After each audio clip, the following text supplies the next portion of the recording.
Now, the Home Secretary Theresa May has denied that Olympics security is a shambles after the military was called in to plug a gap left by the failure of private provider G4S.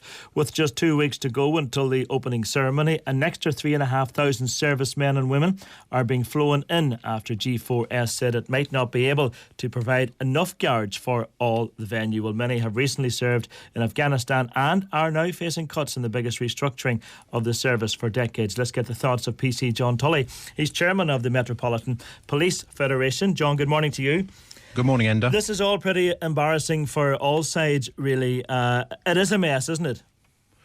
I think potentially it has got concerns. The Home Secretary tried to explain the situation yesterday, and as you've already said, 3,500 additional troops on top of the ones we've already got in the plan are being shipped in to try and plug a gap which G4S have caused.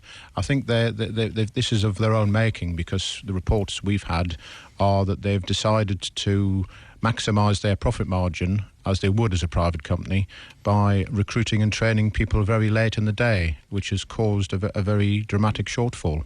And what's your view of that, the fact that many people warn against this is what happens sometimes when you bring in private companies to perform what essentially are public services, that they are going to cut corners to make money?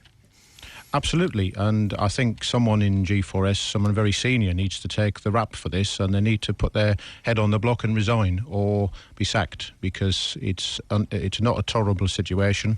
At the end of the day, the people who I represent, the rank and file police officers who do the job day to day, have got to pick up the pieces when things go wrong.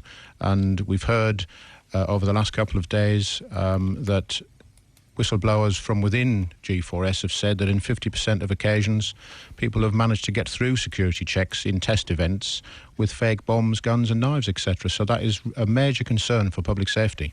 Will this compromise security, do you feel, John, the fact that things are happening now so late in the day? I think because we're so near to the event, it's very difficult to put things in place which can control that problem. So there must be concerns about public safety. But as I said, the police service will be there to pick up the pieces at the end of the day. My concern is, though, that an already thin blue line is being stretched almost beyond breaking point.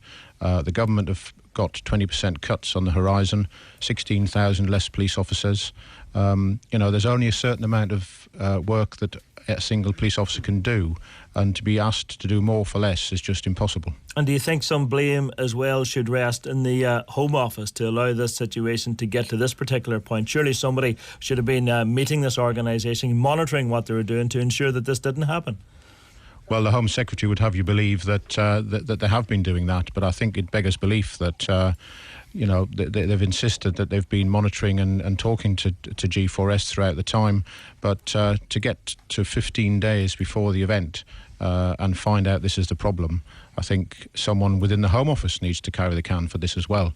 OK, John, we're going to leave it there, but thank you very much for sharing your thoughts with us this morning. That was PC John Tully there, and he is chairman of the Metropolitan Police Federation.